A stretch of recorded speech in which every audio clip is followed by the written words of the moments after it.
हे दोस्तों, welcome to my YouTube channel the SRJ. तो दोस्तों, इस वीडियो में मैं डिस्कस करने वाला हूँ बीएड एंट्रेंस का रीजनिंग वाला पोर्शन।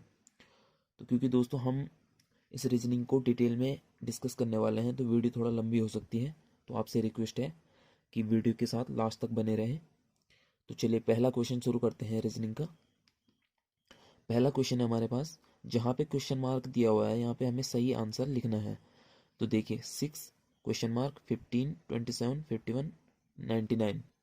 देखिए दोस्तों, 15 और 27 के बीच गैप देखिए आप 12, 27 और 51 के बीच आपके पास 24 का गैप है, और 51 और 99 के बीच हमारे पास 48 का गैप है।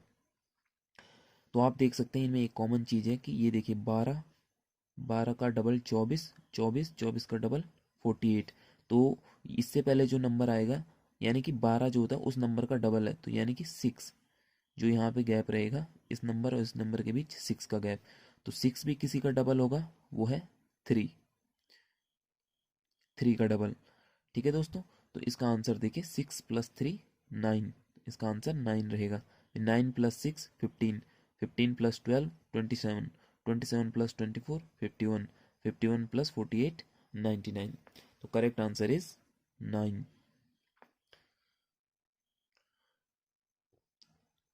तो अगला क्वेश्चन है दोस्तों, दिया हुआ है 15 17 20 22 27 29 और क्वेश्चन मार्क क्वेश्चन मार्क। तो यहाँ पे कौन सा नंबर आने वाला है, देखिए इसे कैसे सॉल्व करेंगे हम। क्वेश्चन दिया हुआ है 15 17 20 22 27 29, यहाँ पे एक नंबर आएगा और यहाँ पे एक नंबर आएगा। तो वो कौन से नंबर रहने वाले हैं, देखिए इन दोनों के बीच आप डिफरेंस देखिए। 15 में अगर 2 को जोड़ते हैं 17, 17 3 20, 20 और 2 22, 22 और 5 27, 27 और 2 29। यहाँ पे क्या जोड़ें कि ये नंबर आए और यहाँ पे क्या जोड़ें कि ये नंबर आए। तो देखिए दोस्तों, एक कॉमन चीज़ देखिए, 2 3 2 5 2, इसके बाद 7, 3 5 7, 2 तो रह ही रहा है, उसके बाद 3 5 7, फिर उसके बाद 2, और अगर इससे आगे का नंबर पूछा होता तो यहाँ पे 9 आता, 3 5 7 9, लेकिन पूछा हुआ नहीं है। ठीक है, तो इसमें 29 + 7 36, 36 + 2 38। तो इसका करेक्ट आंसर क्या रहेगा दोस्तों, बी 36 38। चलिए अगला क्वेश्चन है, अगला क्वेश्चन दिया हुआ है, बोलता है कि Z X U Q L question mark, यहाँ पे कौन सा अल्फाबेट आएगा। तो देखिए दोस्तों, इसे हम कैसे सॉल्व करेंगे।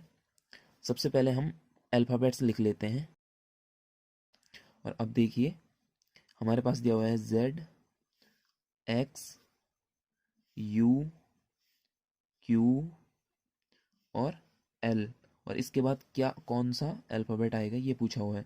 तो आप देखिए Z के बाद Y छोड़ा हुआ है, उसके बाद X है, एक का डिफरेंस। यहाँ पे देखिए दो दो अल्फ़ाबेट का डिफरेंस है, यहाँ पे 3, यहाँ पे 1 2 3 4, यहाँ पे 5 का रहने वाला, फिर 1 2 3 4 5, और 5 के बाद F। तो करेक्ट आंसर इज F। देखिए पहले एक का डिफरेंस था, एक अल्फ़ाबेट का, यहाँ पे 2 अल्फ़ाबेट का डिफरेंस, यहाँ पे 3 अल्फ़ाबेट का डिफरेंस, यहाँ पे 4 अल्फ़ाबेट का डिफरेंस, और यहाँ पे 5 अल्फ़ाबेट का डिफरेंस, तब जाके आंसर आया F। तो चलिए दोस्तों अगला क्वेश्चन है, क्वेश्चन नंबर 54। 2 5 8 11 14, देखिए ये बहुत सिंपल है, इसमें 3 को ऐड करते हुए हमने आंसर मिल जाएगा। 2 + 3 5, 5 + 3 8, 8 + 3 11, 11 + 3 14, 14 + 3 17। तो करेक्ट आंसर इज ए। अगला क्वेश्चन है, दिया हुआ है BDFKMOTVX और क्वेश्चन मार्क। देखिए दोस्तों यहाँ पे बी, फिर उसके बाद सी गायब है यहाँ से, उसके बाद डी, फिर ई गायब है, और एफ। तो ये लिया हुआ है, ये लिया हुआ है और ये भी लिया हुआ है, बी डी और एफ। उसी प्रकार से के एल गायब है, एम एन गायब है और ओ के एम ओ। तो इसी प्रकार से T U V W x, जिसमें से कि टी वी और एक्स इसने लिखा हुआ है। तो इसी प्रकार से हम यहाँ पे क्या लिखने वाले हैं, देखिए यू वी डब्ल्यू, ये तो आंसर नहीं रहने वाला इसका। क्यों? क्योंकि यू और वी लगातार है, एक्स वाई यहाँ पे लगातार है।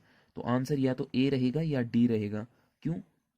क्योंकि देखिए सी डी ई एफ जी, सी ई जी, और उसी प्रकार से ए बी सी डी ई, ए सी ई, एक एक का गैप है बीच में। तो या तो आंसर ये रहेगा या तो आंसर ये रहेगा, लेकिन सवाल उठता है इन दोनों में से आंसर कौन सा है। तो देखिए इसके लिए हमें फिर से एक बार अल्फ़ाबेट लिखने पड़ेंगे, ए बी।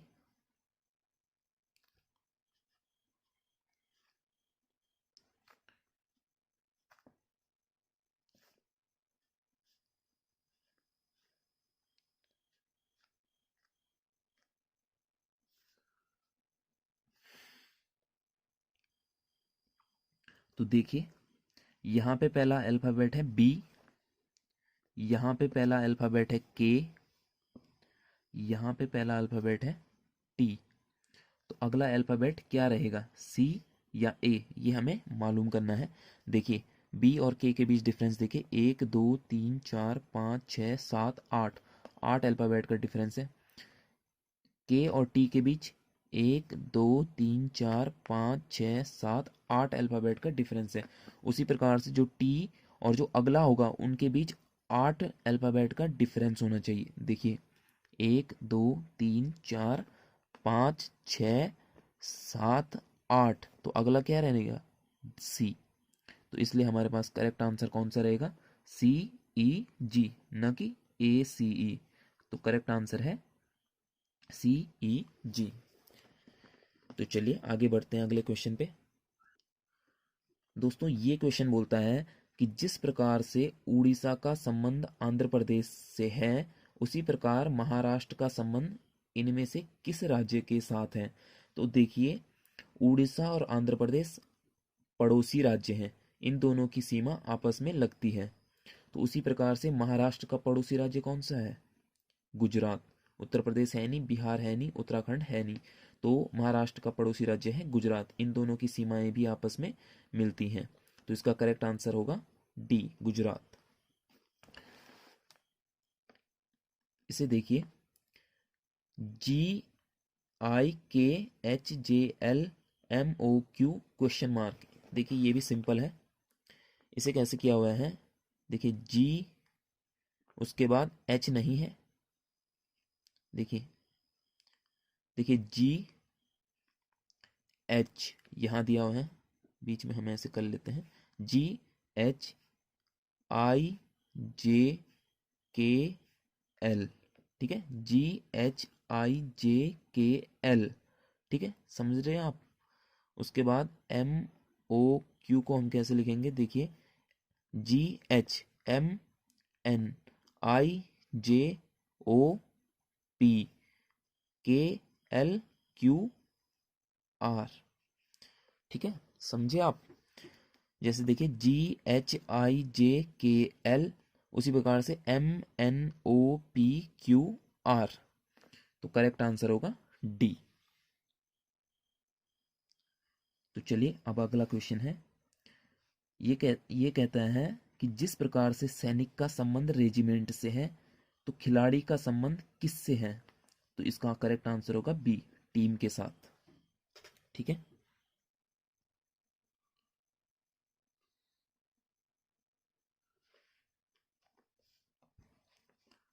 तो चलिए अगला क्वेश्चन है हमारे पास, 23 92 19 और क्वेश्चन मार्क। देखिए यहाँ पे 23 का मल्टीप्लाई अगर हम 4 के साथ करते हैं तो 92 आता है। तो उसी प्रकार से 19 का मल्टीप्लाई अगर हम 4 के साथ करते हैं तो आंसर आता है 76। देखिए 23 मल्टीप्लाई 4 इक्वल टू 92, तो 23 और 92। उसी प्रकार से 19 मल्टीप्लाई 4 तो ये आएगा हमारे पास 76। तो आंसर इज 76। चलिए अगला क्वेश्चन है, ये भी सेम है दोस्तों। 103 क्वेश्चन मार्क 31 और 124। यहाँ पे देखिए 31 को अगर हम 4 के साथ गुणा करते हैं तो 124 आंसर आएगा। देखिए 31 गुणा 4 124 आंसर आएगा। तो 103 को हम 4 के साथ मल्टीप्लाई करें तो देखिए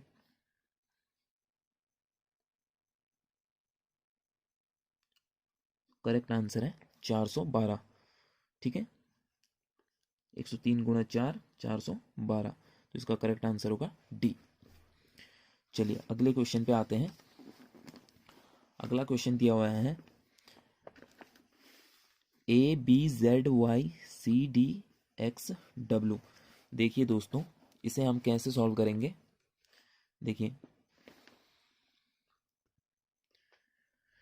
देखिए दोस्तों इसे हम कैसे सॉल्व करेंगे। क्वेश्चन नंबर 61 की हम बात कर रहे हैं।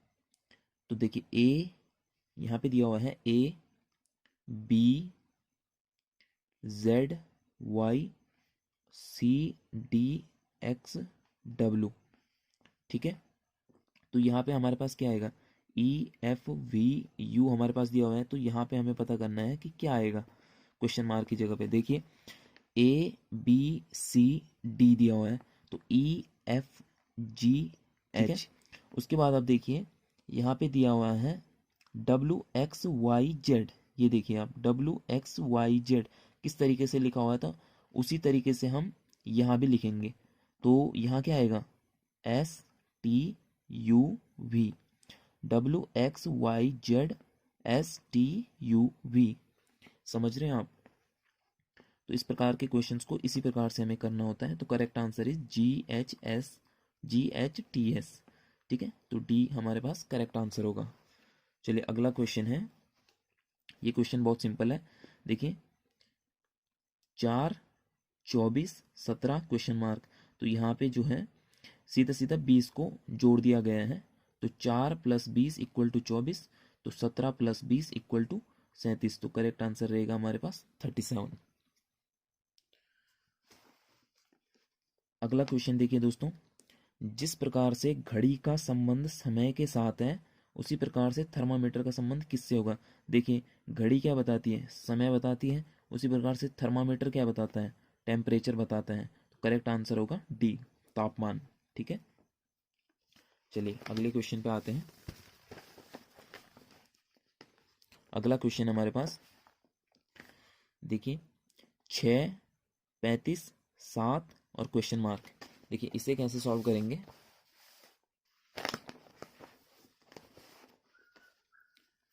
देखिए हमारे पास दिया हुआ है 6 35 7। यहाँ पे क्या आने वाला है, देखिए इसमें देखिए दोस्तों 6 छक्का 36, 6 गुणा गया 6, 6 छक्का 36, तो 36 आने वाला है आंसर। तो 36 में से एक कम है तो 35 -1 35। तो यहाँ पे भी हम ऐसे ही करेंगे, 7 गुणा 7 49, 49 - 1 48। तो ये इसका करेक्ट आंसर होगा 48। यहाँ पे दिया हुआ है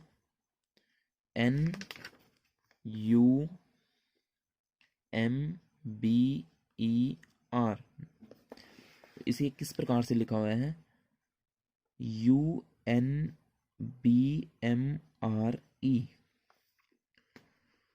नंबर दिया हुआ है, नंबर को इस प्रकार से लिखा हुआ है। उसी प्रकार से अगर GHOST दिया हुआ है तो इसे किस प्रकार से लिखा जाएगा ये पूछ रहा है। तो देखिए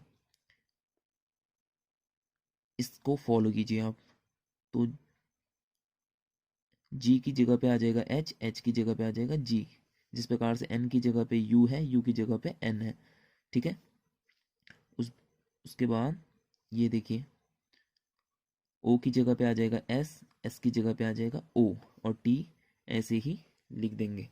देखिए यहाँ पे M की जगह पे B है और B की जगह पे M है, E की जगह पे R है और R की जगह पे E है। तो दोस्तों इस प्रकार से इसका करेक्ट आंसर होगा HGSOT। Answer is D. चलिए अगला क्वेश्चन है, क्वेश्चन बोलता है रमेश अपनी कार से 4 किलोमीटर पूर्व की ओर गया। देखिए ईस्ट, वेस्ट, नॉर्थ, साउथ, ये रमेश की कार है। तो रमेश अपनी कार से 4 किलोमीटर पूर्व की ओर गया, 4 किलोमीटर। फिर बाईं ओर मुड़कर 6 किलोमीटर गया। यहां से रमेश बाईं ओर मुड़ जाता है और 6 किलोमीटर जाता है, 6 किलोमीटर। और 6 किलोमीटर गया, वह फिर अपनी बाईं ओर मुड़ा और 4 किलोमीटर गए। यहां से वो जो होता है फिर बाईं ओर मुड़ता है और 4 किलोमीटर ही चला जाता है। देखिए 4 किलोमीटर। रमेश अपनी प्रारंभिक स्थान से कितने किलोमीटर दूर है? रमेश का प्रारंभिक स्थान ये है और उसका अंतिम स्थान ये है। तो प्रारंभिक स्थान से कितना दूर है? तो इन दोनों के बीच की डिस्टेंस कितनी होगी? देखिए 6 किलोमीटर। ठीक है, तो इसका करेक्ट आंसर होगा 6 किलोमीटर। चलिए अगला क्वेश्चन है, निम्नलिखित विकल्पों में से वह शब्द चुनिए जो दिए गए शब्द के अक्षरों का प्रयोग करके नहीं बनाया जा सकता है। देखिए हमने इनमें से ऐसा विकल्प चुनना है जो इसके अक्षरों से नहीं बनाया जा सकता है। देखिए जो ये अक्षर दिए हुए हैं SUPER जो भी है, इसके अक्षरों से ना बनता हो, इसमें से हमें एक चूज करना है। देखिए परस्यू बन जाएगा क्योंकि P इसमें है, U इसमें है, R इसमें है, S इसमें है, E इसमें है। लेकिन ये जो दूसरा है आपका, ये नहीं बनता है। क्यों? क्योंकि इसमें देखिए आप P तो है लेकिन U इसमें 2 U हैं और इसमें केवल एक ही U है। तो जो ये शब्द है परस्यूट, ये दिए गए शब्द के अक्षरों से नहीं बनता है क्योंकि इसमें 2 U हैं और इसमें एक U है। तो करेक्ट आंसर क्या होगा? B, क्योंकि हमें यही पूछा हुआ है जो इससे न बनता हो और वो शब्द है परस्यूट। ठीक है, चलिए आगे बढ़ते हैं। इस क्वेश्चन को देखिए आप। क्वेश्चन बोलता है रवि के पिता का एक पुत्र रोहित है। देखिए रवि है, उसके फादर है और उनका एक पुत्र रोहित है। ठीक है, तो रवि और रोहित भाई है। देखिए रवि के पिता का एक पुत्र रोहित है, रवि के पिता का एक पुत्र रोहित है जिसकी एक बुआ लक्ष्मी है। तो इन इन दोनों की बुआ कौन है? लक्ष्मी, लक्ष्मी। ठीक, रवि और रोहित की बुआ है लक्ष्मी। तो लक्ष्मी रवि की बुआ है तो जाहिर सी बात है लक्ष्मी रवि के फादर की सिस्टर होंगी। ठीक, सिस्टर। तो चलिए आगे हैं, जिसके पति राव, लक्ष्मी के पति कौन है? राव, लक्ष्मी के पति हैं राव। ठीक है, लक्ष्मी के पति हैं राव। तो राव के ससुर मोहन है। तो राव के ससुर यानी कि लक्ष्मी के फादर, राव के ससुर यानी कि लक्ष्मी के फादर मोहन है। तो लक्ष्मी के फादर हैं तो जाहिर सी बात है लक्ष्मी, लक्ष्मी के फादर हैं तो जाहिर सी बात है रवि, रवि के फादर की ये क्या होंगे? मोहन रवि के फादर के भी फादर होंगे। ठीक है, क्योंकि लक्ष्मी और रवि के फादर क्या हैं? सिस्टर, ब्रदर सिस्टर हैं। ठीक है, तो देखिए अब पूछता है मोहन का रवि से क्या संबंध है? मोहन का रवि से क्या संबंध है? तो मोहन जो है ये रवि के दादा हैं। ठीक है, तो करेक्ट आंसर होगा हमारे पास B, दादा। चलिए अगला क्वेश्चन है, R P से छोटा है।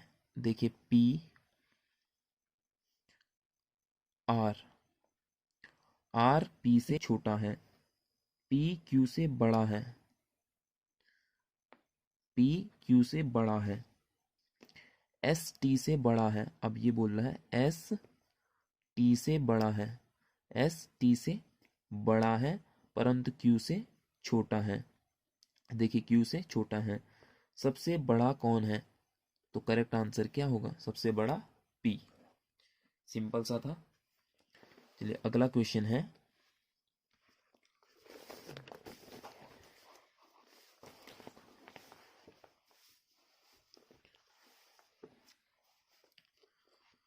ये क्वेश्चन बोलता है श्याम पूरब की ओर 5 किलोमीटर चला। देखिए ईस्ट, वेस्ट, नॉर्थ, साउथ।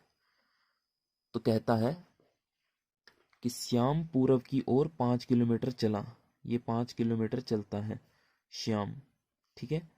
पूरब की ओर 5 किलोमीटर चला और फिर दाईं ओर मुड़कर 3 किलोमीटर चला। तो श्याम अपनी दाईं ओर मुड़ता है और 3 किलोमीटर चला, ठीक। वह फिर दाईं ओर मुड़ा और 4 किलोमीटर चला। दाईं ओर मुड़ता है और 4 किलोमीटर चलता है। देखिए इसके बाद वह पीछे मुड़ा। तो यहाँ जब रवि रवि नहीं श्याम, जब श्याम यहाँ पे पहुंचता है और पीछे मुड़ता है तो इस समय उसके सम्मुख कौन सी दिशा थी। तो जब वो पीछे मुड़ता है, यहाँ से पीछे देखता है, तो यहाँ उसके सम्मुख कौन सी दिशा होगी। तो उसके सम्मुख जो दिशा होगी वो होगी पूरब, ठीक है। तो करेक्ट आंसर है हमारे पास पूरब। यदि किसी कूट भाषा में फिश को EHRG लिखा जाता है, देखिए फिश को EHRG लिखा जाता है तो उसी कूट भाषा में जंगल को लिखा जाएगा। देखिए आप इस पे ध्यान दीजिए, यहाँ क्या है EFHIRSGH, समझ रहे हैं आप, इससे एक कम। इंग्लिश अल्फाबेट में देखिए EFHIRSGH,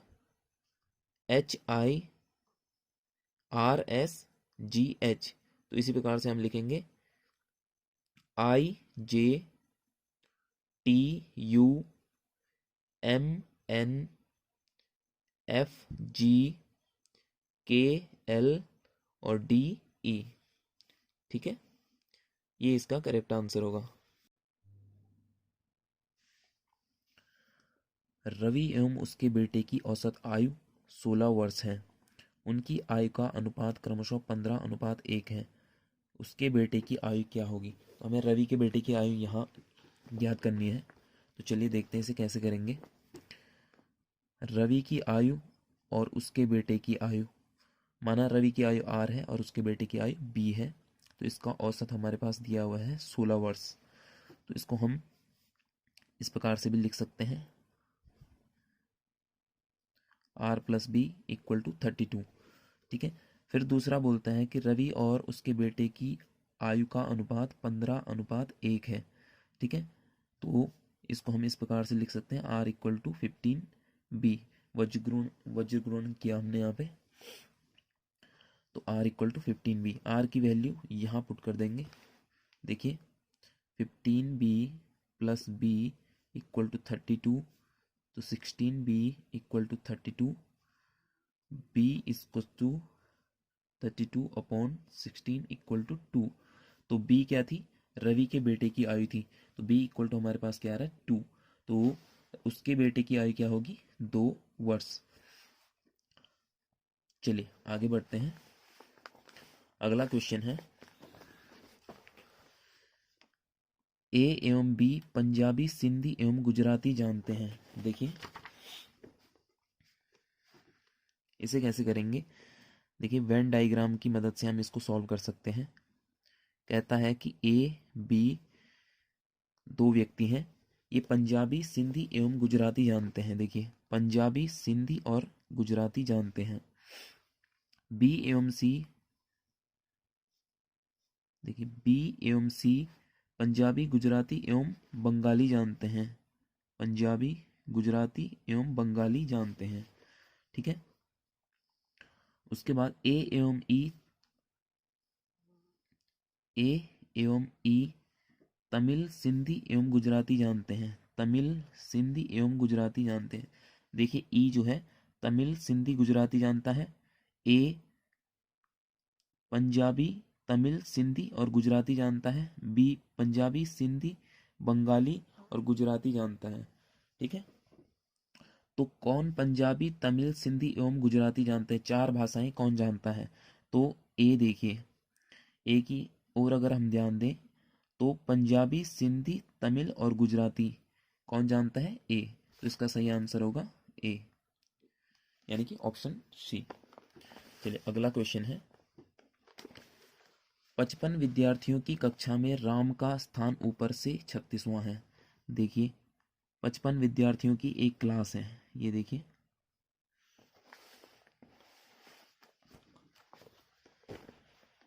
इसको कैसे सॉल्व करेंगे। देखिए 55 विद्यार्थियों की एक क्लास है, इसमें राम का स्थान 36वां है, ठीक 36वां स्थान है राम का। नीचे से उसका स्थान कौन सा होगा।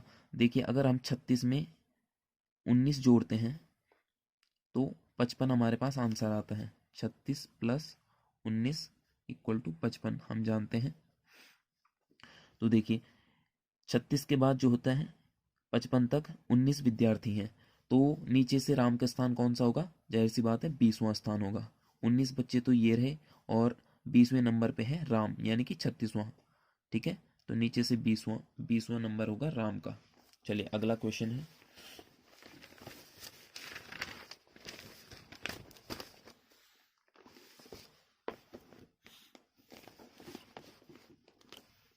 देखिए किसी कूट में स्केल को ELACS लिखा जाता है, तो उसी कूट में क्रीम को किस प्रकार लिखा जाएगा।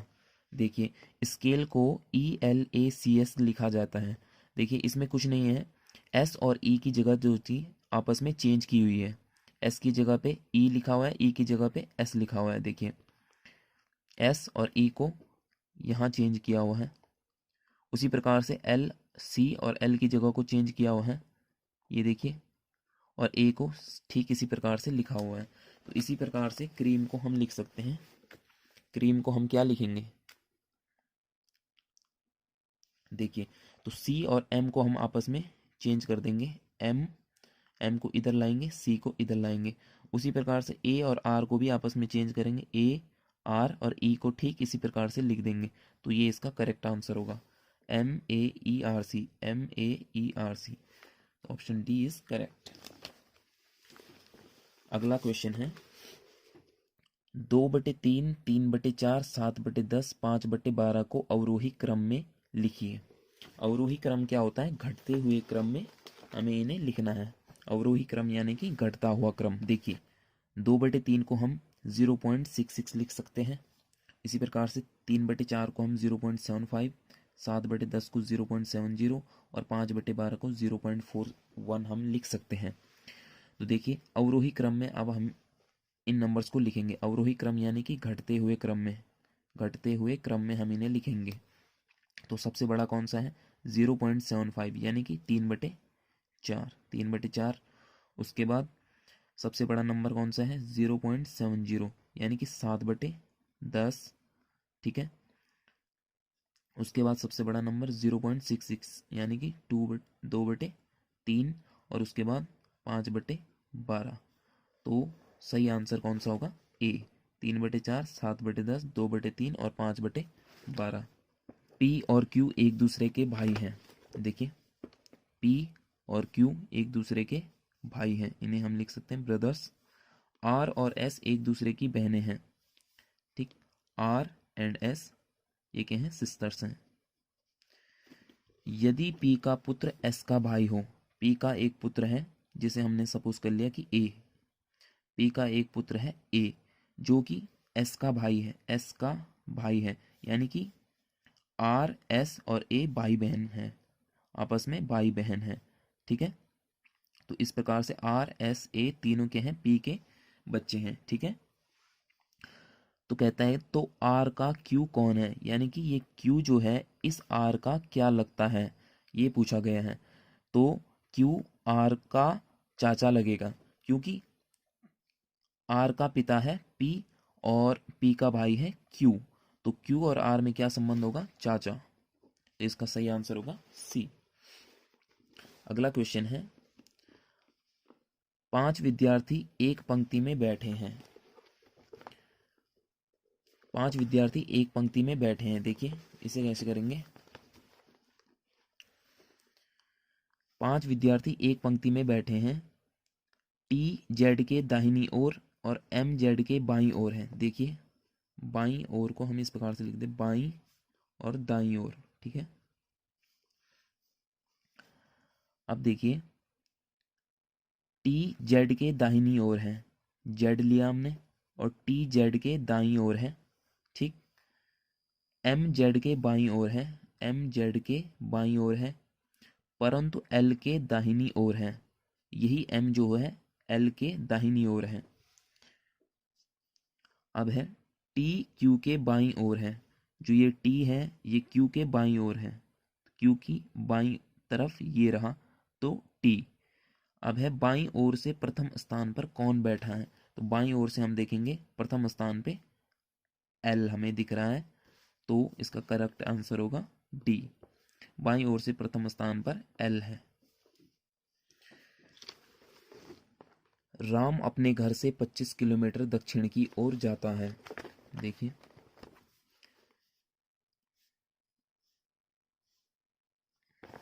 ये कहता है कि राम अपने घर से 25 किलोमीटर दक्षिण की ओर जाता है। सपोज राम यहाँ से चलना शुरू करता है और वो 25 किलोमीटर दक्षिण की ओर जाता है, ठीक। और 30 किलोमीटर फिर दाहिने मुड़ता है और 30 किलोमीटर जाता है। यहाँ से राम दाहिने मुड़ता है, दाहिने उसका इस तरफ होगा, और 30 किलोमीटर जाता है। यहाँ से वो चलता है 30 किलोमीटर दाहिनी तरफ, ठीक। वह फिर अपने बाईं ओर 10 किलोमीटर जाता है। राम फिर बाएं मुड़ता है और 10 किलोमीटर जाता है। अंत में वह अपने बाईं ओर 30 किलोमीटर जाता है। यहाँ से फिर वह बाएं मुड़ता है और 30 किलोमीटर चलता है, 30 किलोमीटर। इस बिंदु से उसके घर की दूरी पता लगाइए। इस बिंदु से राम के घर की दूरी, जहाँ से उसने चलना शुरू किया था, उसकी दूरी हमें पता लगानी है। देखिए इन दोनों बिंदुओं के बीच की दूरी कितनी होगी, 25 किलोमीटर तो ये रहा, और यहाँ से यहाँ तक की दूरी हमारे पास कितनी है, 10 किलोमीटर। 10 किलोमीटर इन दोनों को जोड़ देंगे और 35 किलोमीटर टोटल राम ने डिस्टेंस पूरी की है। तो इसका करेक्ट आंसर होगा 35 किलोमीटर, यानी कि सी। चलिए अगला क्वेश्चन है, नीचे दी गई श्रृंखला में ऐसे कितने सात हैं जिनसे पहले सम संख्या है परंतु उसके बाद कोई विषम संख्या नहीं है। देखिए हमें ऐसा सात पता करना है जिससे पहले सम संख्या है। देखिए इस सात को देखते हैं, सात से पहले तीन है, तीन सम संख्या नहीं है, तो ये कैंसिल। इस सात से पहले भी तीन है, ये भी कैंसिल। इस सात से पहले छः है जो कि एक सम संख्या है। फिर हमें देखना है उसके बाद कोई विषम संख्या नहीं है। अब देखना कहीं इसके बाद कोई विषम संख्या तो नहीं है। सात के बाद पाँच, ये एक विषम संख्या है, तो ये वाला सात भी कैंसिल। अगले सात की बात करते हैं। सात से पहले दो जो कि एक सम संख्या है, इसके बाद चार सम संख्या, दो सम संख्या, और फिर अगला सात है, तो एक सात तो ये हो गया जिससे पहले एक सम संख्या है और उसके बाद कोई भी विषम संख्या नहीं है। फिर ये इस सात को देखेंगे, इस सात से पहले एक दो है यानी कि सम संख्या है, उसके बाद एक यानी कि विषम संख्या है, तो ये सात भी कैंसिल। फिर इस सात को देखते हैं, इससे पहले एक सम संख्या है और इसके बाद भी एक सम संख्या है, तो ये सात भी सही है। तो कुल हमारे पास दो सात हैं जिनसे पहले सम संख्या है और बाद में भी सम संख्या है, तो इसका करेक्ट आंसर होगा ए। चलिए अगला क्वेश्चन है, यदि a इक्वल टू 1 है तो CAT इक्वल टू 24 है, तो पोलिस इक्वल टू क्या रहने वाला है। चलिए इसका आंसर देखते हैं। इसके लिए हम क्या करेंगे, सबसे पहले अंग्रेजी अल्फ़ाबेट्स को लिख लेंगे।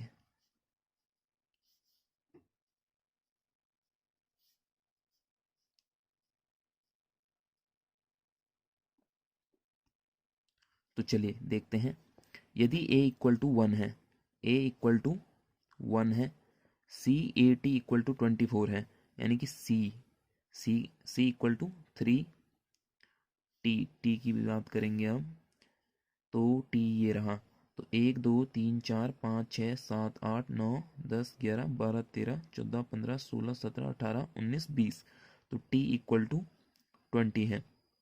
तो देखिए CAT क्या होगा, C इक्वल टू 3, +1 + 20, तो इसका आंसर आ रहा है 24, जो कि हमारे पास दिया हुआ है। तो इसी प्रकार से अब हमें पता करना है पोलिस क्या रहने वाला है, पोलिस। चलिए पी देखिए, पी कौन से नंबर पे है, 1 2 3 4 5 6 7 8 9 10 11 12 13 14 15 16, 16 प्लस ओ कौन से नंबर पे है, 15 प्लस एल 12 प्लस आई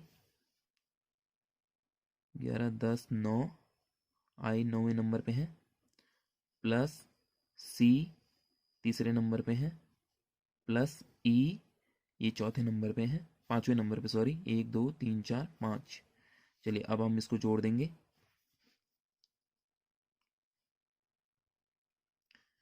तो इसका जोड़ हमारे पास 60 आएगा। तो इसका करेक्ट आंसर कौन सा होगा, पुलिस इक्वल टू 60। देखिए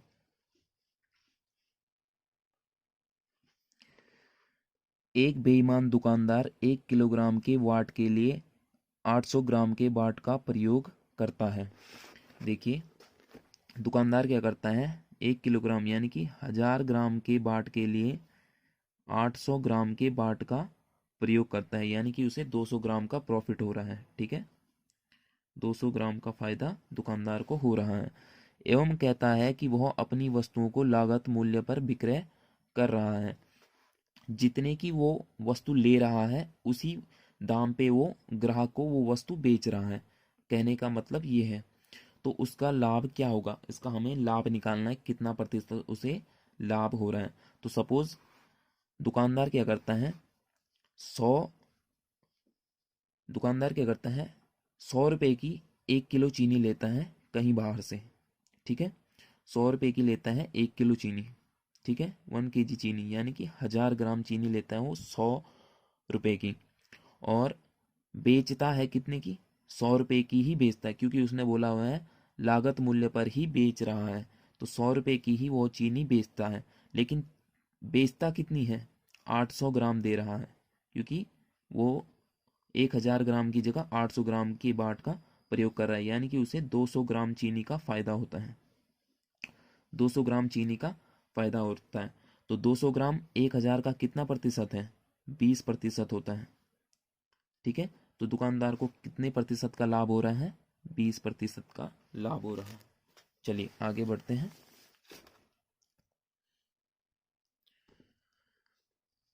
यदि प्लस का अर्थ है भाग, प्लस की जगह पे हम यूज करेंगे यहाँ भाग। गुणा का अर्थ है प्लस, गुणा की स्थान पे हम यूज करेंगे प्लस। ऋण का अर्थ है गुणा, और भाग का अर्थ है ऋण। तब निम्नलिखित में से कौन सा समीकरण सही है। तो हम डायरेक्ट ही इसका सही आंसर देखते हैं, इसको चेक करेंगे बस।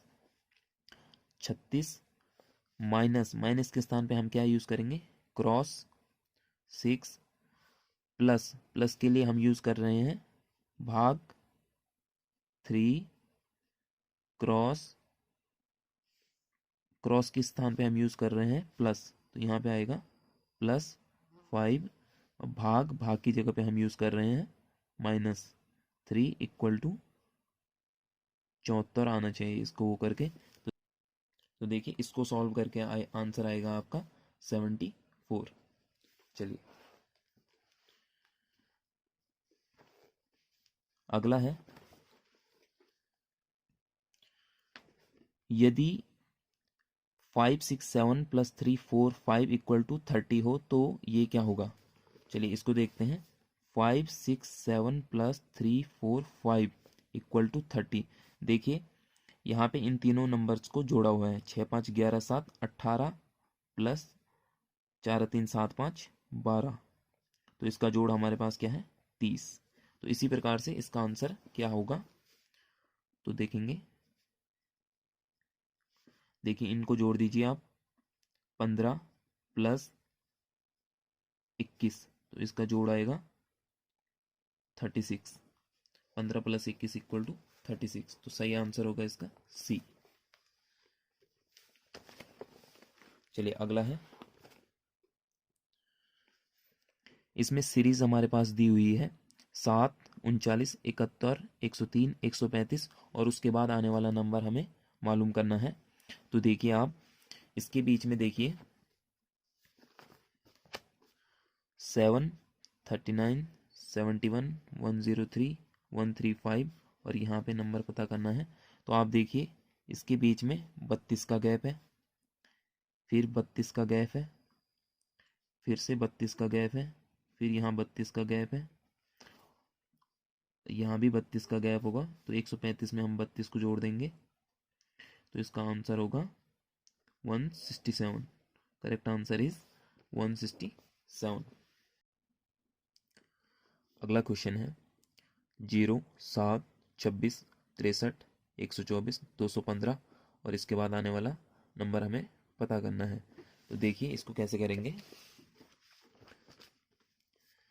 देखिए ये नंबर लिखे हुए हैं तो आप देख सकते हैं यहाँ पे 0, 7, इसको ऐड करेंगे तो 6 + 2 8, 6 + 3 9, 1 2 and 4 7, 2 + 1 3, 3 + 5 8। तो देखिए 7 8 9 7 8। तो इसके बाद जो नंबर आएगा उसको जोड़ के हमारे पास 9 आना चाहिए। तो हम देखेंगे कौन सा वो नंबर है। देखिए पहला है 305 तो 5 और 3 8। दूसरा है 9 2 11 5 16। तीसरा है 4 और 3 7 और 2 9। तो इसको जोड़ के 9 आ रहा है तो सी इज करेक्ट आंसर। चलिए अगला क्वेश्चन है 98 72 क्वेश्चन मार्क 32 18 8 और फिर इसका हमें अब दिया हुआ है 98 72 क्वेश्चन मार्क 32 18 8। अब हमें इसको कैसे सॉल्व करेंगे ये देखना है। तो देखिए 98 और 72 के बीच कितने का गैप है, यहाँ है 26 का गैप। ठीक, इन दो नंबर्स के बीच अब हमें गैप पता करना है, फिर इन दो के बीच। और हम यहाँ देखेंगे फिर यहाँ पे है 24 14 का गैप है, यहाँ पे 18 और 32 के बीच में 14 का गैप है और 8 और 18 के बीच में 10 का गैप है। तो आप एक चीज़ देखिए यहाँ पे 10 14 18 22 और 26 चार चार जोड़ेंगे हम इसमें 10 + 4 14 14 4 18 18 4 22 22 4 26। तो देखिए अब हम इसमें से 32 है, 32 में 18 जोड़ेंगे यहाँ पे आंसर आएगा 50। 50 में फिर 22 जोड़ेंगे 72, 72 में 26 जोड़ के 98। तो इसका करेक्ट आंसर होगा सी 50। इस क्वेश्चन को देखिए 35 54 71 99 और 110। तो इसको कैसे सॉल्व करेंगे फिर से हम वही देखेंगे। 35 और 54 के बीच में कितने का गैप है, 19 का गैप। 54 और 71 के बीच में 17 का गैप। 71 इसके बीच में देखिए 19 का गैप है, 17 का गैप है। अब यहाँ पे 15 का गैप आना चाहिए और यहाँ पे 13 का गैप होना चाहिए और यहाँ पे 11 का गैप तो है ही। ठीक है, तो 71 में अब हम क्या करेंगे 15 जोड़ेंगे तो ये आंसर आएगा आपका 86। फिर 86 में अगर हम 13 को जोड़ते हैं तो 99, 99 में 11 को जोड़ते हैं तो 110। तो इसका करेक्ट आंसर है 86। ये बहुत सिंपल क्वेश्चन है, इसको आप देख सकते हैं। 4 और 3 7, 7 में 3 जोड़ेंगे 10, 13 16 19 और अगला आने वाला क्वेश्चन जवाब होगा 22। चलिए फिर इसे भी उसी प्रकार से देखिए B C D E F G H I J K L M और आंसर होगा एन। ठीक है, बी सी डी ई को छोड़ा हुआ है, फिर एफ जी एच और आई को छोड़ा हुआ है, फिर उसके बाद जे के और एल और एम को हम छोड़ेंगे, उसके बाद आंसर होगा एन। ठीक है, तो एन इज करेक्ट आंसर। इस क्वेश्चन को देखिए, दिया हुआ है JDKF, देखिए JDKF PMTR, ठीक है। तो आप देख सकते हैं, हम केवल पहले अल्फ़ाबेट्स को देखेंगे इसमें। JK, ये दोनों क्या है, लगातार आ रहे हैं। इसके बाद एक अल्फ़ाबेट छोड़ेंगे हम L, और उसके बाद जो नंबर आएगा M, ठीक है। उसके बाद फिर हम दो अल्फ़ाबेट को छोड़ेंगे NO, फिर उसके बाद P, फिर उसके बाद तीन अल्फ़ाबेट को छोड़ेंगे QRS, और देखिए T। देखिए एक बार फिर से, J और K, इन दोनों के बीच 0 अल्फ़ाबेट का अंतर है। उसके बाद K हो गया, उसके बाद L और M, यहाँ एक अल्फ़ाबेट का अंतर है। उसके बाद NOP दिया हुआ है, इस यहाँ दो अल्फ़ाबेट का अंतर है, ठीक। फिर उसके बाद QRST, यहाँ तीन अल्फ़ाबेट का अंतर है। देखिए पहले 0 अल्फ़ाबेट का अंतर था, फिर एक अल्फ़ाबेट, फिर दो अल्फ़ाबेट का अंतर, और फिर तीन अल्फ़ाबेट का अंतर। इस सीक्वेंस में ये चल रहा है, तो इसलिए हमने यहाँ पे M लिखा। उसके बाद देखिए D और F में कितने अल्फ़ाबेट का अंतर है, एक अल्फ़ाबेट का अंतर है E। उसके बाद दो अल्फ़ाबेट का अंतर यहाँ आना चाहिए। उसके बाद GH, और यहाँ पे हमारे पास आएगा I, दो अल्फ़ाबेट का अंतर है। पहले एक अल्फ़ाबेट का अंतर था, फिर दो अल्फ़ाबेट का अंतर है। फिर I और M के बीच में तीन अल्फ़ाबेट का अंतर होगा, JKL, ठीक है, तीन अल्फ़ाबेट का अंतर। फिर M और R के बीच में इसी प्रकार से चार अल्फ़ाबेट का अंतर होगा, NOPQ। देखिए दोस्तों, इस प्रकार से इसका आंसर होगा MI। आई होप ये क्वेश्चन आपको समझ आया हो।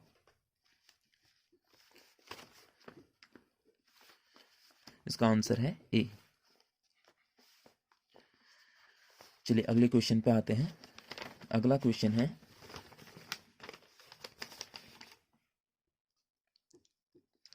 ये क्वेश्चन काफ़ी आसान है।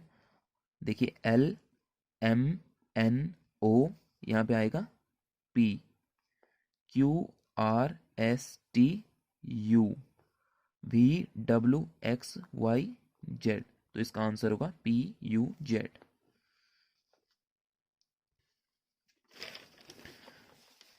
दोस्तों इस क्वेश्चन में हमें क्या करना है, जो ये खाली बॉक्स दिया हुआ है इसमें हमें सही नंबर को भरना है। तो चलिए देखते हैं इसको कैसे करेंगे। देखिए हम पहले कॉलम के सभी नंबर्स को जोड़ते हैं। तो सभी नंबर्स का जोड़ देखते हैं कितना आता है, 17 + 29 + 5, तो इसका जोड़ है हमारे पास 51। फिर अगले कॉलम पे हम जाते हैं, इस लास्ट वाले कॉलम को देखते हैं पहले, 15, 22 और 14, तो इसका जोड़ भी है दोस्तों हमारे पास 51। तो बीच वाले का कॉलम का जोड़ भी हमारे पास 51 ही आना चाहिए।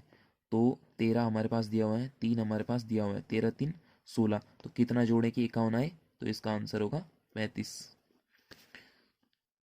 तो इस करेक्ट आंसर इज सी। दोस्तों ये क्वेश्चन भी ठीक इसी प्रकार से है जैसा कि हमने पहला क्वेश्चन किया है, बट इसमें डिफरेंस ये है कि हम इसमें रो के एलिमेंट्स को जोड़ेंगे। देखिए 17 + 23 + 7 = 47।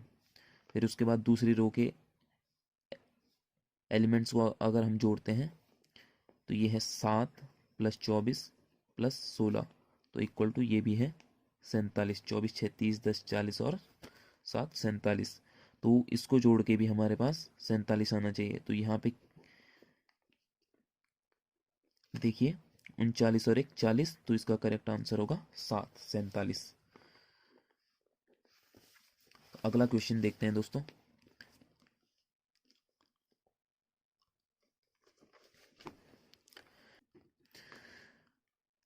इस क्वेश्चन को देखिए दोस्तों, इसमें स्क्वायर किया हुआ है प्रत्येक बॉक्स में। तो शुरू करेंगे यहाँ से। तो यहाँ देखिए 3 का स्क्वायर 9, 4 का स्क्वायर 16, 5 का स्क्वायर 25, फिर 6 का स्क्वायर, यहाँ पे आएगा 7 का स्क्वायर 49, 8 का स्क्वायर, फिर 9 का स्क्वायर, 10 का स्क्वायर और फिर 11 का स्क्वायर। तो इसका करेक्ट आंसर होगा 49। अब देखेंगे इस क्वेश्चन को।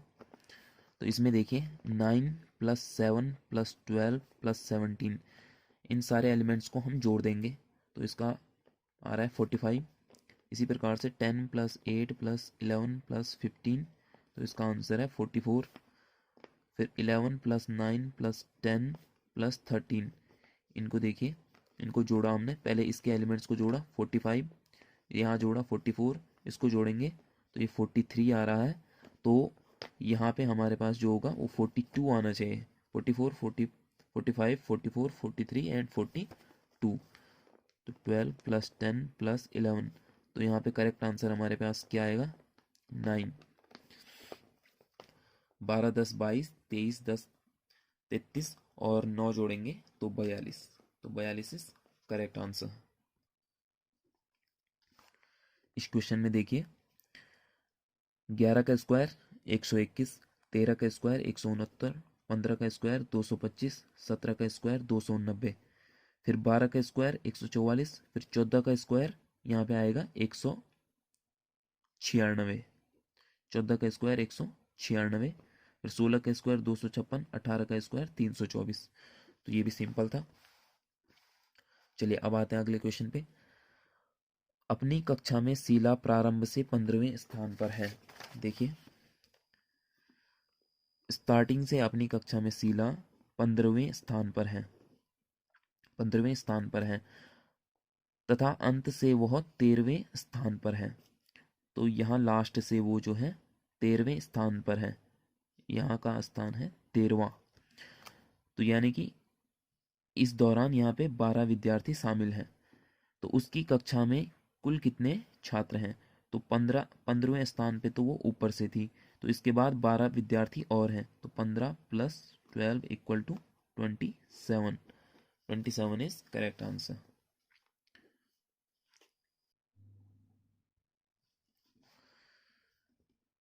अभी एक पिता की आयु उसके पुत्र की वर्तमान आयु से दुगुनी है।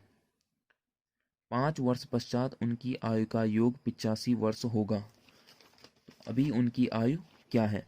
देखिए दोस्तों, 20 दूना 40, 23 दूना 46, 30 दूना 60, 25 दूना 50, तो आयु दोगुनी पर है। लेकिन 5 वर्ष बाद उनकी आयु का योग 85 वर्ष होगा। इस लाइन पे ध्यान दीजिए। तो हर एज में हम यहाँ 5 5 जोड़ते जाएंगे। देखिए अगर हम 5 साल बाद इस पिता की आयु क्या होगी? 45, और उसके बेटे की आयु क्या रहने वाली है? अभी 20 है, तो 5 साल बाद 25, तो इसको जोड़ेंगे हम, क्या 85 आता है? लेकिन नहीं, इसका आंसर है 70।